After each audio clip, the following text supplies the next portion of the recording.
following content is for educational and entertainment purposes only. This content should not be taken as medical advice. Welcome back to You Heard It Here with Dr. Gary. This is Earwax Removal Vlog number 147. In today's episode, we're going to watch one of my audiologists clean out a patient's ear. This patient came in reporting fullness in the ears and reduced hearing. Now, the ear that you're looking at right now was the better ear, even though there was quite a bit of wax when we started. I'm also going to answer a question that seems to be coming up more and more in my clinic.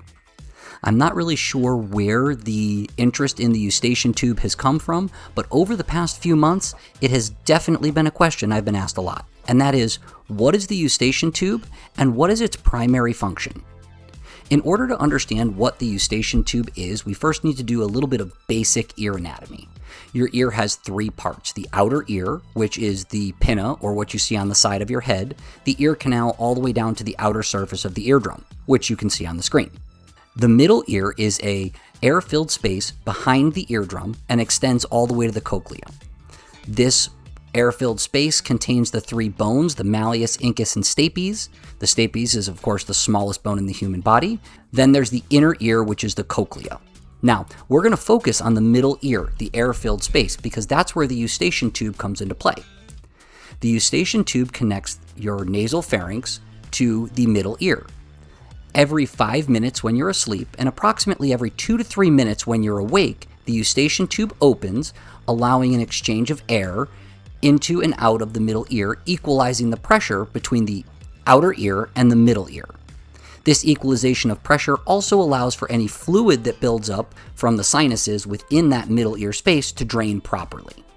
If the Eustachian tube is not working properly, you can definitely have issues that can possibly lead to conductive hearing loss and or a rupture of the eardrum.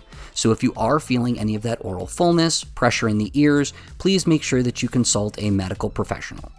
If you like these wax removal videos, please take a moment to like and subscribe. It really does help with the YouTube algorithm and helps keep me motivated to put out more of this educational and entertainment content.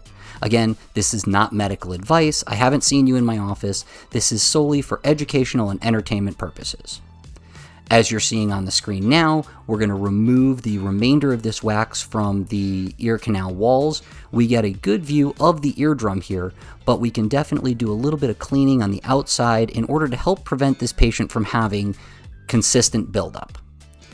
With the amount of wax that this patient had, we will probably see them back in about a year, and hopefully they will not be nearly as impacted. The Eustachian tube is a vital function of your middle ear, helping to equalize the pressure and keep your ear comfortable and hearing well. It helps to improve ear health, and of course, when it's healthy and working properly, your ear functions optimally.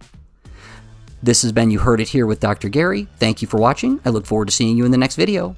If there are any other topics that you want to see me cover within these videos, please do not hesitate to put a comment in the comments section below.